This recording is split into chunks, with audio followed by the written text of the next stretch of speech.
Kasbarian, président de la Commission.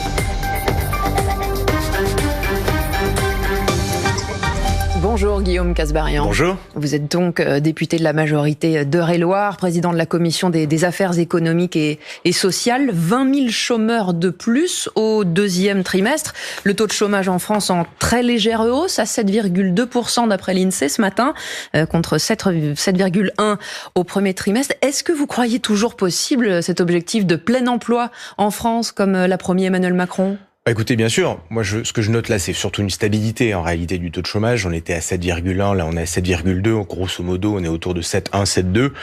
Et je rappelle qu'on a eu une baisse spectaculaire du taux de chômage depuis 2017. On était à 9,5 quand on était en 2017. Aujourd'hui, on est plutôt sur le coup des 7. Donc il y a déjà eu une baisse spectaculaire du taux de chômage. Mais cette baisse s'interrompt aujourd'hui. Et elle se stabilise dans un contexte international qui est pas évident, qui est pas simple. Mais nous croyons toujours possible de pouvoir atteindre le plein emploi. Et c'est tout le sens d'ailleurs des réformes que l'on mène, à commencer par la réforme de l'industrie verte que nous avons étudiée à l'Assemblée nationale il y a quelques semaines.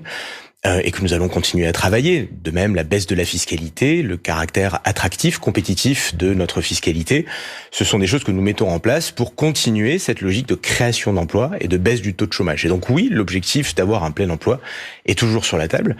Et donc on note une stabilité là ce trimestre. Mais est-ce que ça n'est pas un genre de plateau ? Est-ce que 7% finalement c'est pas un petit peu le mieux qu'on puisse faire ? Non, je pense pas. Je suis pas dans un esprit de défaite où on ne pourrait pas baisser encore plus le taux de chômage. On peut toujours créer des emplois.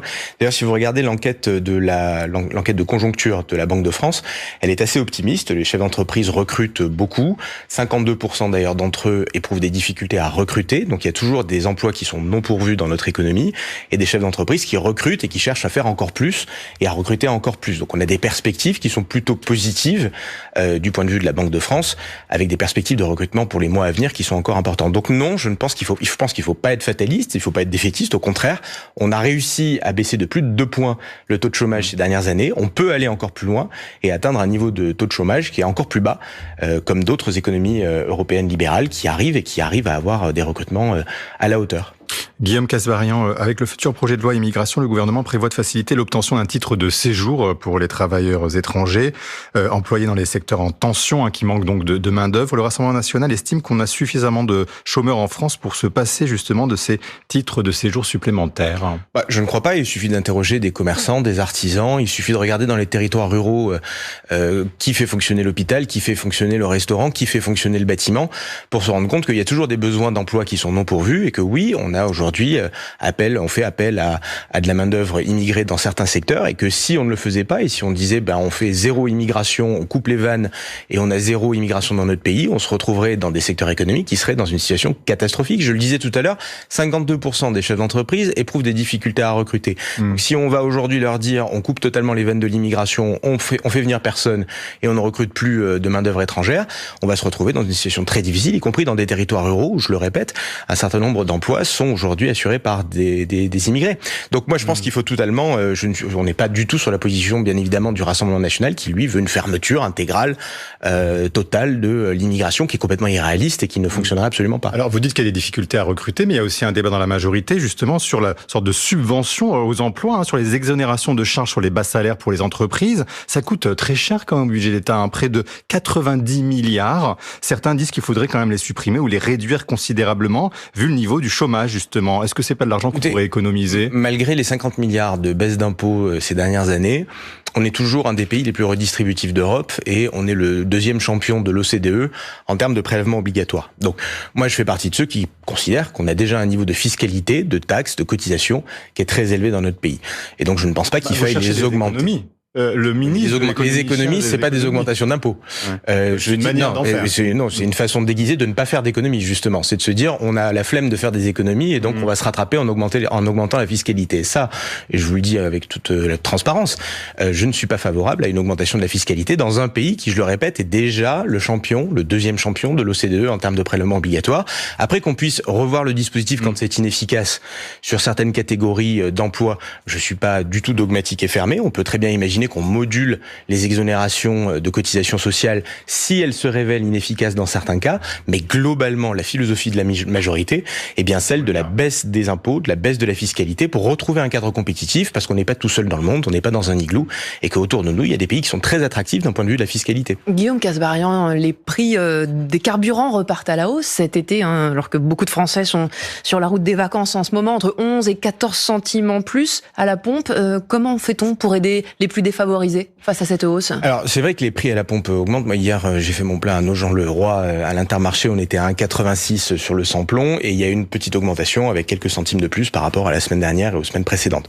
Ça vient principalement du marché pétrolier, avec le prix du baril qui a augmenté, qui est un petit peu au-dessus de 82, 83 aujourd'hui, alors qu'il était plutôt sur le coup des 72, 73 il y a 2 mois. Donc on a un marché du pétrole qui est assez tendu, avec l'OPEP qui a décidé de réduire la production journalière de barils. On a une réduction de 900 000 barils jour qui a été prononcée par l'OPEP, et une demande de pétrole dans le monde qui est en augmentation. Et des taxes, et des taxes importantes de l'État. Les Français vont même en Espagne pour faire leur plein. Vous avez vu ces images? Je répète, les Français savent bien qu'aujourd'hui, ce qui fonde le prix du carburant, c'est principalement les marchés du pétrole. Vous savez qu'on importe notre pétrole, on ne le produit pas en France, donc on l'importe, et on est tributaire de pays qui le produisent. Je parle de l'OPEP. Donc quand l'OPEP décide de dire on supprime 900 000 barils par jour, ça a un impact sur le marché et sur les prix du baril. Pourquoi vous ne baissez pas la TVA? Par exemple, le Rassemblement national le propose, passer de 20% à 5,5%. Pourquoi dans des cas comme cela où il y a une augmentation soudaine? Il y a eu des expérimentations de fiscalité ces dernières années avec une TICPE flottante qui permettait de stabiliser les prix ou d'afficher facialement une stabilité qui ne fonctionnait pas très très bien. Mais moi je considère que la solution sur ce sujet-là, c'est pas de faire varier la fiscalité tous les jours en fonction du prix du baril. Le vrai sujet, c'est de sortir des énergies fossiles pour des questions environnementales, mais aussi pour des questions de souveraineté, mais aussi pour des questions de balance commerciale. Nous avons aujourd'hui intérêt à réaliser notre transition pour ne pas dépendre du pétrole que nous ne produisons pas et que nous importons massivement. Et en attendant un nouveau chèque carburant, c'est possible? Non, alors moi je pense qu'il faut arrêter avec les chèques et avec ce n'est pas aujourd'hui, parce que les chèques qui les payent, c'est le contribuable. Quand on dit il faudrait que l'État prenne à sa charge des chèques, des bonus, des primes, etc. En réalité, c'est l'argent des Français, à travers les impôts. Et si l'État fait ça par facilité, en disant comme ça augmente, on va distribuer un chèque nouveau, la mécanique de tout ça, et les Français le savent bien, c'est qu'un jour ou l'autre, ça vient alimenter le déficit, et ça vient alimenter les hausses d'impôts. Moi, je ne veux pas de hausse de déficit, et je ne veux pas de hausse d'impôts. Et donc, je ne pense pas qu'il faille distribuer des chèques, parce que ça se paye toujours. Rien n'est gratuit. En réalité, quand vous distribuez des chèques, c'est pas avec votre argent, c'est avec l'argent du contribuable. Donc, je pense qu'il faut éviter ce type de mécanisme qui est délétère et qui se paye à un moment ou à un autre, et les Français, à mon avis, l'ont très bien compris. La question se pose quand même aussi avec une autre difficulté en ce moment, c'est la hausse des prix de l'électricité. Des factures de régularisation d'ailleurs sont en train d'arriver chez les Français qui ont un fournisseur alternatif à Engie, avec parfois des milliers d'euros à régler. Le bouclier tarifaire sur l'énergie, lui, se réduit peu à peu. Comment font les Français dès cet été qui sont là aussi en difficulté financière? Écoutez, là encore, moi je conçois tout à fait je comprends tout à fait la difficulté de voir cette augmentation du prix de l'électricité et de l'énergie en général. Mais il faut savoir, et il faut le rappeler, l'État prend en charge une grosse partie de la facture. Aujourd'hui, plus de 30% de la facture aujourd'hui est déjà prise par le bouclier tarifaire. Il n'est pas totalement supprimé, ce bouclier. Il a été réduit. Et c'est cette réduction du bouclier tarifaire qui a mené à une hausse de la facture. Mais il y a déjà une part significative, plus de 30% de votre facture est payée par l'État. Et donc, attention, parce que si on dit il faut que l'État prenne en charge la facture de façon à 40, 50, 60%, on est dans le même mécanisme que je décrivais tout à l'heure, c'est-à-dire le chèque gratuit, qui en réalité ne l'est pas, puisque les Français paieront en réalité ce chèque à un moment ou à un autre à travers les hausses d'impôts. Donc regardons aussi ce qui se fait chez nos voisins européens. Nous sommes le seul pays d'Europe à avoir mis en place un tel bouclier avec un tel niveau de protection, et ça ne peut pas durer éternellement. Il y a un moment où oui, l'État doit se retirer progressivement de ce mécanisme de protection, parce qu'on ne peut pas se substituer au marché, on ne peut pas se substituer à l'économie libre, parce qu'encore une fois, sinon ça veut dire que c'est le contribuable qui le paye, et qu'il le paye très chèrement. Guillaume Kasbarian, élu Renaissance d'Eure-et-Loire. Vous restez avec nous, on poursuit cet échange après le fil info. À 8h40, Elia Bergel. Le taux de chômage quasiment stable au deuxième trimestre en France, 7,2% selon les chiffres de l'INSEE publiés ce matin. Cela représente 2,2 millions de personnes. Plus des 2/3 des nappes phréatiques du pays sont en dessous des normales de saison, selon Christophe Béchu, le ministre de la Transition écologique. La doctrine du maintien de l'ordre en France doit être complètement revue, estime sur France Info le président d'Amnesty International. 3 policiers du RAID mis en examen pour violence avec arme ayant entraîné la mort sans intention de la donner à Marseille. Dans le cadre de l'enquête sur le décès de Mohamed, 27 ans, pendant les émeutes, les fonctionnaires sont placés sous contrôle judiciaire. La Russie repart dans la course à l'espace. Moscou a lancé hier une fusée Soyouz avec une sonde à destination de la Lune. C'est sa première mission vers le satellite naturel de la Terre depuis près de 50 ans. La Ligue 1 reprend ce soir. Lille va à Nice à 21h pour le démarrage de cette nouvelle saison. Un match à vivre avec nous sur France Info. France Info. Le 8-30 France Info. Benjamin Sportouche, Agathe Mahuet. On est avec Guillaume Kasbarian, député de la majorité d'Eure-et-Loir et président de la commission des affaires économiques.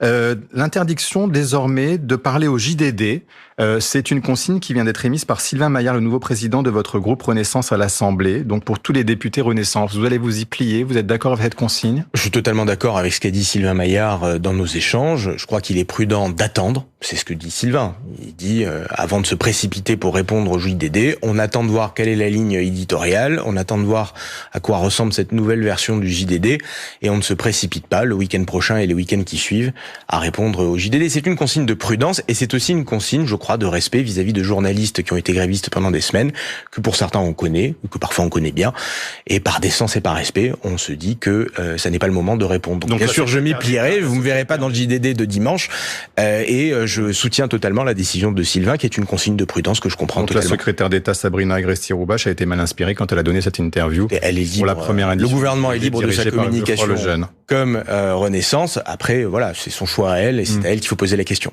Guillaume Kasbarian, le rappeur Medine, qui est invité aux universités d'été des Verts et de la France Insoumise. Qu'est-ce que cela vous inspire, vu le profil de cet artiste ? Du dégoût.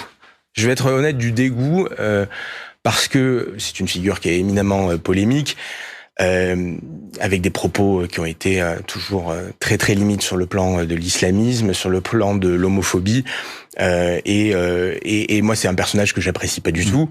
Et je me dis, est-ce que les Verts et les LFistes avaient que ça à faire, quoi ? C'est-à-dire que parmi la masse d'intellectuels, de penseurs, d'économistes, de chercheurs, il fallait aller chercher Medine. Pour faire le buzz. Mais invité, est-ce que c'est cautionné ? Moi, je trouve que c'est à la fois, ça m'inspire du dégoût et ça m'inspire. Mais est-ce qu'invité, c'est cautionné ? Ils sont libres de faire ce qu'ils veulent. Moi, je veux dire, je vais pas me mêler de l'organisation interne des écolos et de LFI, mais c'est quand même assez lamentable de faire venir un rappeur Medine qui avait produit un album Djihad avec des propos sur les laïcards qu'il faudrait crucifier comme à Golgotha. Enfin, je veux dire, on est avec un personnage qui est pas anodin. C'est normal que ça fasse réagir. Ça devrait d'ailleurs faire réagir tout le monde. Ça devrait même faire réagir en réalité la gauche. Parce que la gauche, elle a une histoire laïque, et que quand on a défendu la laïcité, comme certaines grandes figures de gauche, on peut pas se résigner à se dire que le modèle, c'est d'inviter Medine pour avoir une discussion autour d'un thé, avec des propos qui sont sulfureux. Le seul intérêt pour eux, c'est de faire du buzz, mais je pense que ça les sert pas, parce qu'en réalité, ça marche pas.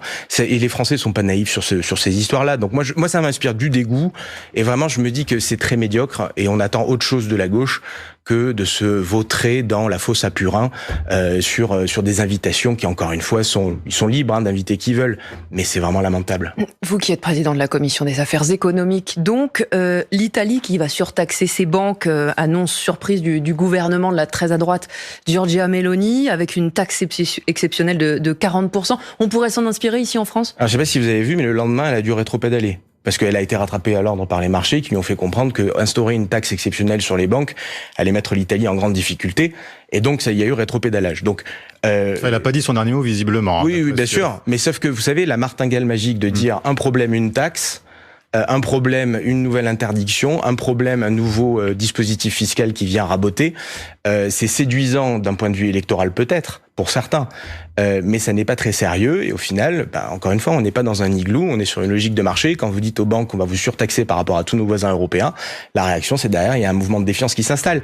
Faut faire attention à ce genre de discours. Ça devrait inspirer une certaine prudence de la part de certaines oppositions en France, qui, à chaque fois qu'il y a un problème, ont l'idée lumineuse de se dire on va créer une nouvelle taxe dans, encore une fois, le pays qui est un des plus taxés au monde. On est le 2e champion de l'OCDE en termes de prélèvements obligatoires. Guillaume Kasbarian, on revient en France et les chiffres de l'inflation viennent de tomber. L'inflation a bien ralenti en France en juillet, grâce à des prix de l'énergie justement qui poursuivent leur repli. Ça y est, le pic est derrière nous, ou vous craignez que ce soit qu'une parenthèse? Alors, moi, je m'abstiens de faire des projections. Je suis pas Madame Irma, donc je m'abstiens de faire des projections qui peuvent se révéler fausses par la suite. Ce que je note factuellement, c'est qu'on est à 4,3% d'inflation, que c'est un taux qui est inférieur au taux que nous avions l'année dernière, donc on a un ralentissement du taux d'inflation. Et je note également que ce taux est plus faible que la moyenne européenne. Donc on fait une performance en termes d'inflation qui est meilleure que celle de nos voisins européens. Probablement que aussi les mécanismes de bouclier, les mécanismes que nous avons mis en place ont contribué à limiter la casse, si je peux dire, sur le plan de l'inflation. Faut regarder aussi ce qui se passe dans le détail, dans ce secteur. Il y a des prix de l'alimentaire qui continuent à augmenter. Alors, l'alimentaire a augmenté de 18% ces 18 derniers mois. Et vous avez un mécanisme, d'ailleurs, des Français qui ont changé leur habitude de consommation et d'achat. Certains ont réduit leur consommation alimentaire, ont consommé différemment. Parce que oui, c'est dur d'avoir 18% d'augmentation dans l'alimentaire. Néanmoins, le motif d'espoir, c'est que là, on a un ralentissement, y compris sur l'alimentaire, avec aussi des industriels qui répercutent moins les hausses de prix de l'énergie auprès de leurs clients, et donc un tassement de ce qui était une inflation très très forte l'année dernière. Donc on a à la fois, bien sûr, c'est une inflation qui reste élevée, mais des motifs d'espoir pour l'avenir, et un motif de satisfaction par rapport à nos voisins européens qui subissent une inflation, encore une fois, plus importante que chez nous. Et face à cela, on recevait cette semaine sur France Info l'un de vos collègues, un député de la majorité, Richard Amos, qui proposait, face à ce que l'on vient de dire donc et cette inflation, qui proposait d'augmenter les salaires, commencer par augmenter le SMIC. Êtes-vous d'accord avec lui? Non mais les salaires, vous savez, c'est pas moi qui décide de les augmenter, ni vous-même, ni le président. En réalité, c'est les entreprises qui l'augmentent. Donc, moi, je suis favorable à ce que quand les entreprises le peuvent, et quand les négociations le permettent, qu'il y ait des augmentations de salaire dans les secteurs économiques. Enfin, sauf que si vous augmentez le SMIC, mais c'est même un effet levier, Guillaume Kasbarian, vous avez aussi dans les mécanismes de hausse du SMIC un effet de tassement vers le bas qui arrive aussi souvent, c'est-à-dire que le fait d'augmenter trop le SMIC peut mener à un nivellement par le bas sur le SMIC d'un certain nombre d'embauches et de salaires. Donc moi, je suis plutôt favorable à ce qu'on favorise la concertation, la négociation salariale au sein des entreprises pour permettre effectivement des hausses de salaire secteur par secteur. Certains d'ailleurs ont bien augmenté leur salaire parce qu'ils faisaient face aussi à des difficultés de recrutement. Je pense à la restauration. Et donc, oui, c'est dans l'intérêt de tout le monde d'augmenter les salaires, des entreprises qui cherchent à recruter quand elles sont en tension, des salariés pour avoir une hausse du pouvoir d'achat, mais ça se négocie entre les parties prenantes sur le terrain, secteur par secteur, et c'est pas en votant une augmentation de salaire à l'Assemblée nationale ou en le décrétant que par magie tous les salaires vont augmenter. Je le rappelle, dans une économie de marché, dans une économie libre, ce sont les entreprises qui payent les salaires. Et donc, c'est la négociation et la concertation au sein des entreprises qui permet d'augmenter les salaires, ce que nous souhaitons tous, bien évidemment. Merci d'avoir accepté l'invitation de France Info. Merci à vous. Guillaume Kasbarian, député Renaissance d'Eure-et-Loir et président de la Commission des affaires économiques. Donc, il est 8h50. Élie Abergel est là pour l'essentiel ce matin.